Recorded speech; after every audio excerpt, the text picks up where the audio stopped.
New this morning, now that the 2024 election is behind us, some may be dealing with some frustration, whether it's over your political candidate of choice losing or having disagreements with loved ones. Yeah, so we're no strangers to seeing people go through this. Topics of how to deal with post-election stress has definitely been shared drastically on social media over the last week.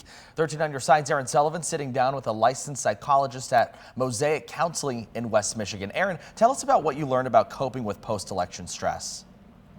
Yeah, there's a lot that goes into this topic of post-election stress. And we did talk about being upset over your political candidate of choice losing, or just the emotions of dealing with ongoing debates after that first Tuesday in November. So I did sit down with Wendy Elzinga, a psychologist at Mosaic Counseling. She gave me a lot of helpful, simple tips on how to cope with these feelings. She first recommends practicing grounding techniques. So if you're feeling overwhelmed at the office or in a tense situation, she recommends deep breathing, taking some slow, deep breaths, and you notice all that's around you, really tuning into your 5 senses. What do you see? What do you smell? What do you hear? And if your environment is too overwhelming, then get outside. Getting in touch with nature has a great benefit when practicing these grounding exercises.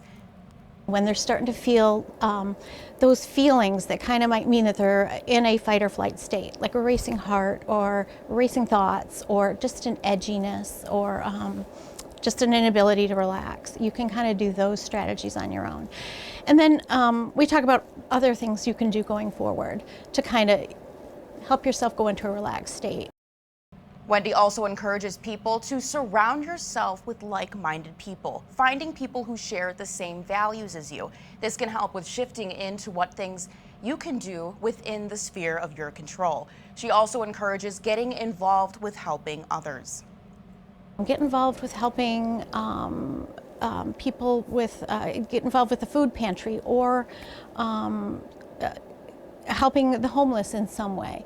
Find things within your community that support what you're aligned with, because that gives you a sense of agency. That gives you a sense of, I am making a difference and I'm able to do something. And it's focusing your attention on what you can do rather than what you can't do. And I'll end off with this. Wendy also encourages everyone to practice gratitude and do small acts of kindness every day.